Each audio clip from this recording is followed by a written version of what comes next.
Well, with DACA now in the hands of Congress, 3 Republican senators are offering up their own version in what's being called the Succeed Act. One America's John Hines sat down with one of those senators for an exclusive interview.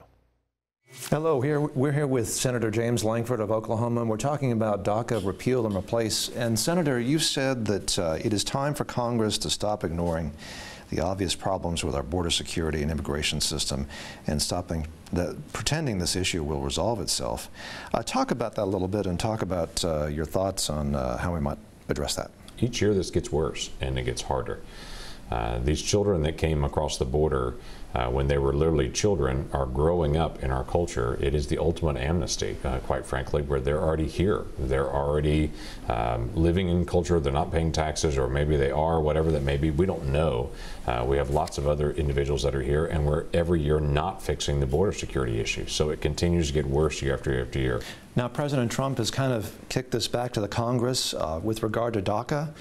Your thoughts on that and how Congress might address it?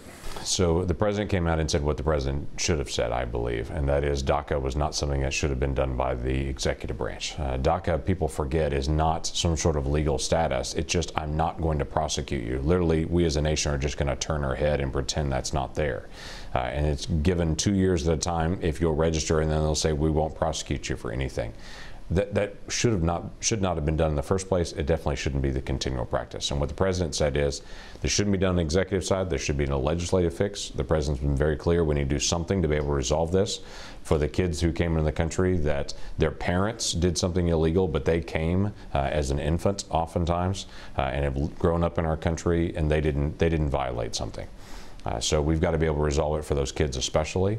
Glad to be able to have the president's engagement on this, but he did a gift for America. He set a deadline to resolve immigration. Within 6 months, we have to get this resolved, so I would say let's get busy. Let's solve border security, let's work on visa issues, let's also solve the DACA issue at the same time. And of course, you have been busy because you have a solution, you have a proposal. Talk about what you'd like to do. So we put out a proposal that's a step-by-step process that says to a person, if you were here before June of 2012, you were under 16 years old at that time, and that's when President Obama announced the DACA resolution. If you were here before that time, you could apply, but you would have to show employment, show that you're in school, be in military service, but it's a way to be able to say you can earn your ability to be able to stay here with a conditional legal status. You'd be here for 5 years. If, again, you had no crimes, you showed you were employed, you showed you were in school, you could reapply for that for another 5 years. If, again, you can validate all that at the end of that time, then you could apply and get a green card.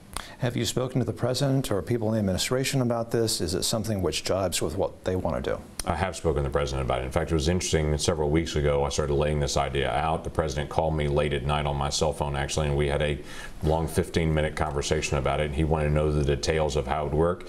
His comments to me was that's exactly what we're looking for. We've got to find a way to be able to resolve this, but it has to go into a larger package that deals with border security. My statement to him was, I completely agree. This can't be just a standalone. You can't resolve the DACA issue and think that you've done immigration reform. You haven't. We have to not only deal with the DACA that we have now, but we have to make sure this doesn't happen again. We've got to actually solve this issue. That's border security. That's the way we handle E-Verify. That's not incentivizing individuals to cross our border illegally and think that gets them ahead in the line.